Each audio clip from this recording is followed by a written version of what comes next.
Hello बच्चों, कैसे हैं आप लोग।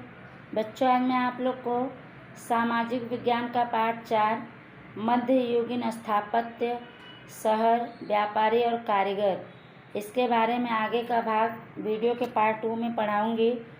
हम लोगों ने भारत के स्थापत्य के बारे में पढ़ा था। गुजरात के स्थापत्य के बारे में हम लोग पढ़ रहे थे। आगे उसके बारे में हम पढ़ाएंगे आप लोग को। हम लोग पढ़ते हैं, चांपानेर में जामा मस्जिद और चांपानेर का किला तथा अडालज की रानी रूडा देवी की बाव प्रसिद्ध स्थापत्य है।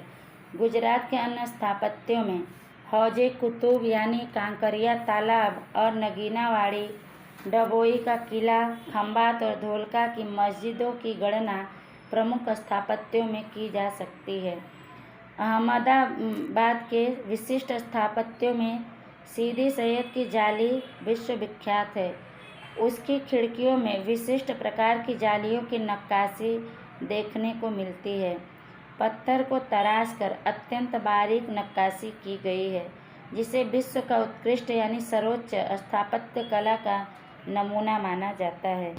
आगे गुजरात के स्थापत्यों में बताया गया है कि चांपानेर में जामा मस्जिद और चांपानेर का किला तथा अडालज की रानी रूडा देवी की बाव यानी बावड़ी प्रसिद्ध प्रख्यात निर्माण है। गुजरात के दूसरे निर्माणों में हौजे कुतुब अर्थात कांकरिया तालाब और नगीनावाड़ी, डबोई का किला, खंभात और धोलका की मस्जिदों की गणना यानी गिनती प्रमुख निर्माणों यानी स्थापनों में की जा सकती है। आगे यहाँ बताया गया कि अहमदाबाद के विशिष्ट यानी खास निर्माणों में सीदी सैयद की जाली विश्वविख्यात यानी पूरे विश्व में प्रसिद्ध है। उसकी खिड़कियों में खास प्रकार की जालियों की नक्काशी यानी डिजाइनें देखने को मिलती है।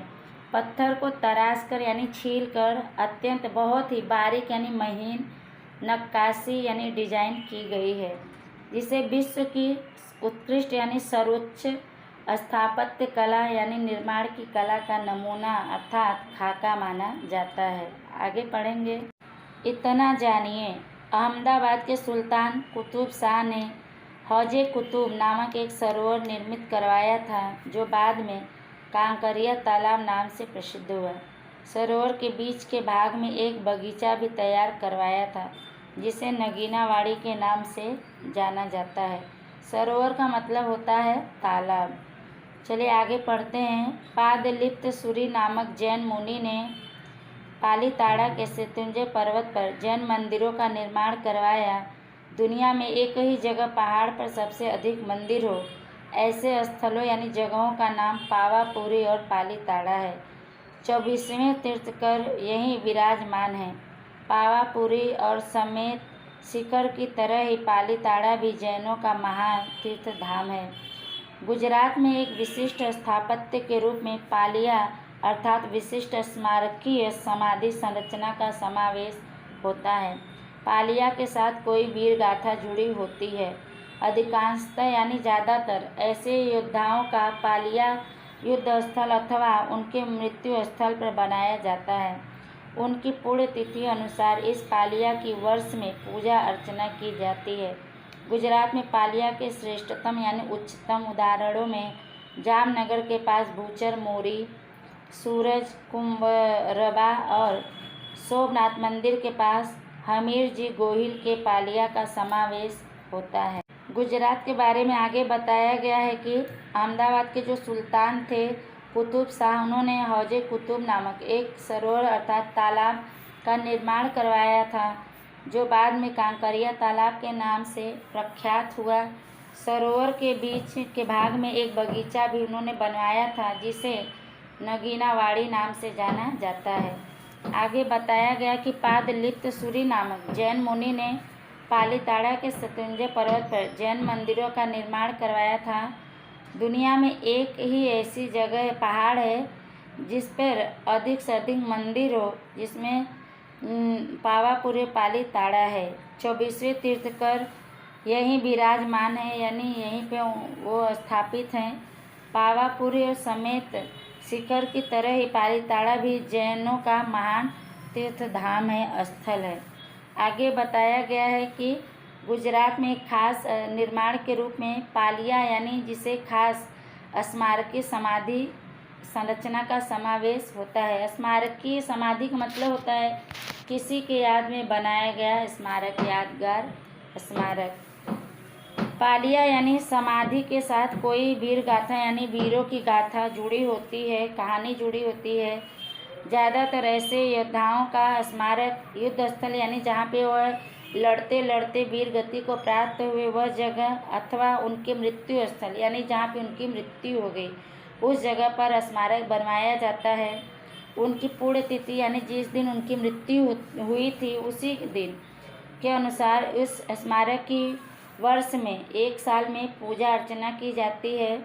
गुजरात में पालिया के श्रेष्ठतम उदाहरणों में जामनगर के पास भूचर, मोरी, सूरज कुंवर रबा और सोमनाथ मंदिर के पास हमीर जी गोहिल के पालिया का समावेश होता है। आगे पढ़ेंगे। अब हम चित्रकला के बारे में पढ़ते हैं। बाबर के समय से चित्रकला का विकास देखने को मिलता है। चित्रकला पर गुलशन, चित्रावली और हमजनामा विशिष्ट ग्रंथ थे। अकारिजा नामक महान चित्रकार के नेतृत्व यानी संचालन में देखरेख में आगरा में एक चित्रशाला की स्थापना की गई थी। इस समय के चित्रकारों ने पशु पक्षियों के चित्रों और पुष्पों यानी फूलों के चित्रों को विशिष्ट खास रूप में चित्रित किया है। अकबर के समय में से छवि चित्रों की शुरुआत हुई जो जहांगीर के समय में विशिष्ट त्योहारों और प्रसंगों के चित्र भी बनाए जाने लगे। मुगल चित्रकला की तरह ही राजस्थान में मेवाड़, जयपुर, मारवाड़ और कोटा की शैली सुविख्यात है यानी बहुत ही प्रसिद्ध थी। गुजराती शैली देसी, शादी और कथा प्रसंग को विशदता से प्रस्तुत करने वाली और लोक जीवन की धड़कन को महसूस करने वाली सजीव कला थी। सजीव कला यानी जीता जागता कला था। चित्रकला के बारे में यहाँ बताया गया है कि बाबर के समय से चित्रकला का प्रगति देखने को मिलता है। चित्रकला पर गुलशन, चित्रावली और हमजनामा विशिष्ट यानी खास ग्रंथ थे। अकारिजा नामक महान चित्रकार के देख रेख में आगरा में एक विशाल चित्रशाला की स्थापना की गई थी। इस समय के चित्रकारों ने पशु पक्षियों के चित्रों और फूलों के चित्रों को खास रूप में चित्रित किया यानी उनको बनाया, अंकित किया है। अकबर के समय में छवि चित्रों यानी स्वरूप की शुरुआत हुई जो जहांगीर के समय में विशिष्ट यानी खास त्योहारों और प्रसंगों अर्थात उत्सवों के चित्र भी बनाए जाने लगे। आगे बताया गया है कि मुगल चित्रकला की तरह ही राजस्थान में मेवाड़, जयपुर, मारवाड़ और कोटा की पद्धति सुविख्यात थी, सब जगह प्रसिद्ध थी।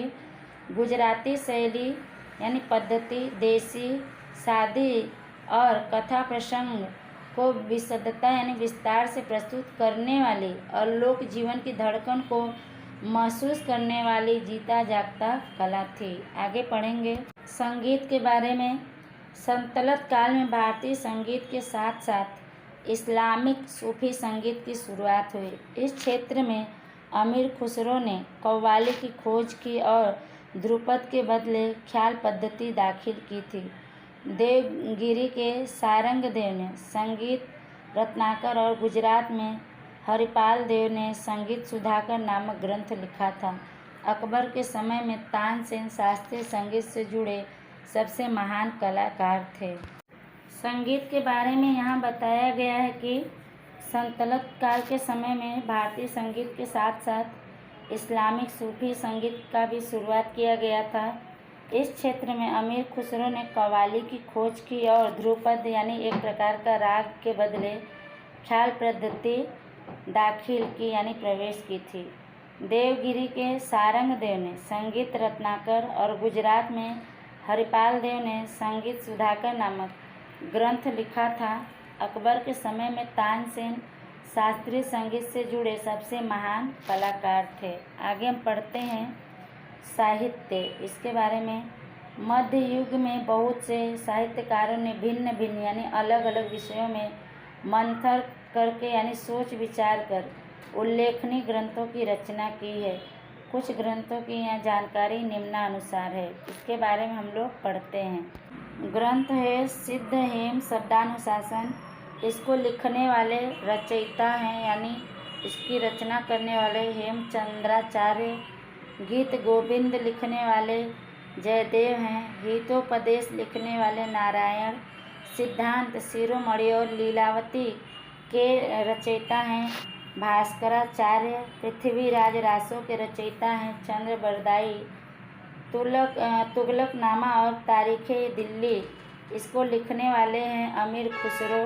किताबे रहला, इसके रचयिता हैं इब्न बतूता। कान्हड़दे प्रबंध पद्मनाभ ने लिखा है। पद्मावत मोहम्मद जायसी ने लिखा है। आगे है भाष्य रामानुजाचार्य। काव्य प्रकाश मम्मट। मानसोल्लास सोमेश्वर। किताबुल हिंद अल बेरूनी। आगे हम लोग पढ़ते हैं लोक नृत्य और हस्तकला, इसके बारे में पढ़ेंगे। लोक नृत्य यानी लोगों के बीच कैसा नृत्य प्रसिद्ध था और लोगों के द्वारा हाथों से बनाए गए कला हुनर के बारे में हम लोग पढ़ते हैं। गुजरात अपनी लोक संस्कृति, लोक नृत्य तथा कसीदेकारी जैसी हस्तकला कारीगरी के लिए समग्र विश्व में प्रसिद्ध है, जिसमें भवाई नाटक जैसे प्रकारों का भी समावेश होता है। भवाई लेखन और अभिनय का श्रेय असाई ठाकर को दिया जाता है। झालावाड़ा विस्तार में पशुपालक एक विशिष्ट प्रकार की रास यानी आनंदमय खेल खेलते हैं, जिसे हूडो कहते हैं। तड़ेतर के मेले में हूडो रास को देखने के लिए देश विदेश से लोग आते हैं। इसमें बताया गया है कि गुजरात अपनी लोक संस्कृति, लोक नृत्य तथा कसीदेकारी जैसी हस्तकला यानी हाथों से बनाए गए कारीगरी के लिए पूरे विश्व में प्रसिद्ध है, जिसमें भवाई नाटक जैसे प्रकारों का भी मिलाप होता है। भवाई लेखन और अभिनय का श्रेय यानी यश असाई ठाकर को दिया जाता है। झालावाड़ विस्तार में पशुपालक यानी पशु को पालने का एक खास प्रकार की रास आनंदमय खेल खेलते हैं, जिसे हूडो कहते हैं। तड़ेतर के मेले में हूडो रास को यानी खेल को देखने के लिए देश विदेश के लोग आते हैं। आगे पढ़ते हैं। गुजरात में नवरात्रि गरबा उत्सव महत्वपूर्ण है। गरबी शब्द पर से बना गरबा शक्ति की आराधना और स्तुति के साथ जुड़ा हुआ है। दयाराम के समय से ही गरबी का खूब विकास हुआ। स्त्री पुरुष दोनों नवरात्रि में गरबा, गरबी और रास द्वारा इस उत्सव को मनाते हैं। गुजरात के पहनावे में भी कई तरह की विशेषताएं देखने को मिलती है, जिसमें कच्छ की कसीदेकारी, मोती काम, पाटन का पटोला, जामनगर और जैतपुर की बाधड़ी विश्वविख्यात है। कच्छ के बन्नी और खदीर विस्तार में कच्छी स्त्रियों द्वारा तैयार किए गए कसीदेकारी वाले वस्त्रों का विश्व भर में मांग रही है। इस तरह पाटन में 11वीं-12वीं शताब्दी के विशिष्ट बुनाई के साथ जुड़े पटोले भी विश्वविख्यात हुए हैं। आगे गुजरात के बारे में बताया गया है कि गुजरात में नवरात्रि गरबा उत्सव बहुत खास है, महत्वपूर्ण है। गरबी शब्द पर से बना गरबा शक्ति यानी माँ दुर्गा की आराधना और स्तुति यानी प्रार्थना के साथ जुड़ा हुआ है। दयाराम के समय से ही गरबी का खूब प्रगति हुआ, विकास हुआ। स्त्री पुरुष दोनों नवरात्रि में गरबा, गरबी और रास द्वारा इस उत्सव को यानी त्यौहार को मनाते हैं। गुजरात के पहनावे में भी कई तरह की खासियत देखने को मिलती है, जिसमें कच्छ की कसीदेकारी, मोती का काम कपड़ों पर, पाटन का पटोला, जामनगर और जैतपुर की बाधड़ी पूरे विश्व में प्रसिद्ध है, प्रख्यात है। कच्छ के बन्नी और खदीर विस्तार में कच्छी स्त्रियों द्वारा तैयार किए गए कसीदेकारी वाले कपड़ों की पूरे विश्व में मांग रही है। इसी तरह पाटन में 11वीं-12वीं शताब्दी के खास बुनाई के साथ जुड़े पटोले भी पूरे विश्व में प्रसिद्ध है, प्रख्यात है। आगे पढ़ते हैं। आगे है शहरीकरण अर्थात नगरीकरण, इसके बारे में हम लोग पढ़ते हैं। यह समय शहरों के पुनः उत्थान यानी फिर से निर्माण और विकास का था। गुप्त काल के शहरों की जगह नवीन शहरों का उदय हुआ। राजपूत युग की राजधानियाँ ज़्यादातर शहरों में बदलती गईं।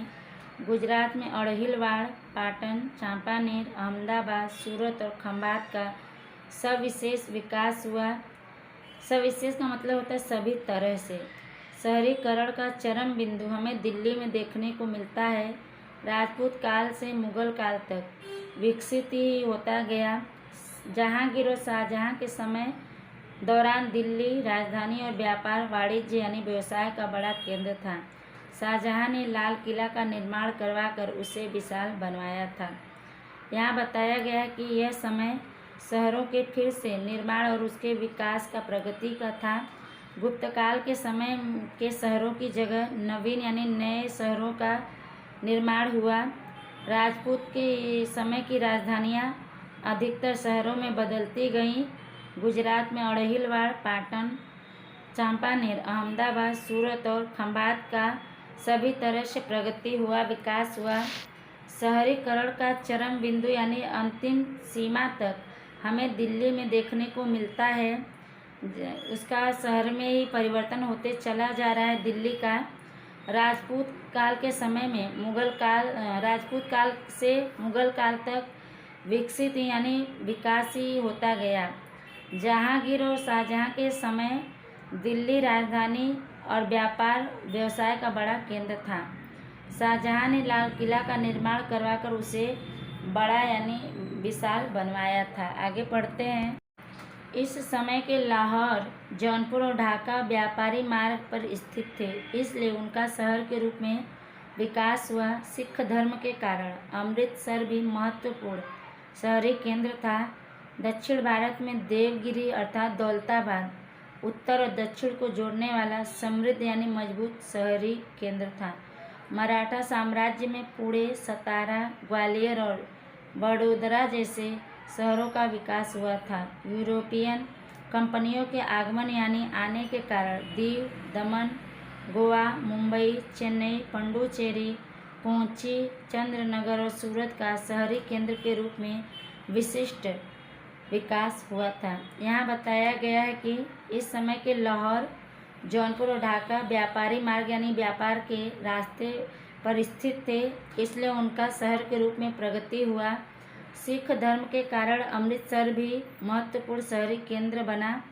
दक्षिण भारत में देवगिरी अर्थात दौलताबाद उत्तर और दक्षिण को जोड़ने वाला समृद्ध यानी मजबूत शहरी केंद्र था। मराठा साम्राज्य में पुणे, सतारा, ग्वालियर और बड़ोदरा जैसे शहरों का विकास हुआ था। तो यूरोपियन कंपनियों के आने के कारण यहाँ बताया गया है कि दमन, गोवा, मुंबई, चेन्नई और पुडुचेरी, कोच्चि, चंद्रनगर, सूरत का शहरी केंद्र के रूप में विशिष्ट यानी खास प्रगति हुआ था। आगे पढ़ते हैं। विजयनगर की राजधानी हम्पी थी। हम्पी में आए विदेशी यात्रियों ने हम्पी के विशिष्ट यानी खास हुनर यानी कला उद्योगों की जानकारी दी है। विजयनगर से सूती कपड़ा, रेशमी कपड़ा और मसाला आदि वस्तुएं यूरोप तक जाती थी।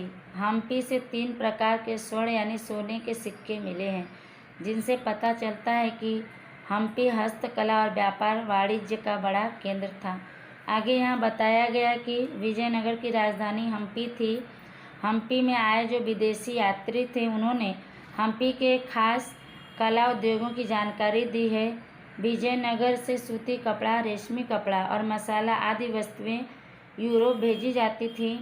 हम्पी से 3 प्रकार के स्वर्ण मुद्रे यानी सिक्के मिले हैं, जिनसे यह पता चलता है कि हम्पी हस्तकला यानी हाथे द्वारा बनाए गए वस्तुओं के हुनर और व्यापार वाणिज्य का बड़ा केंद्र था।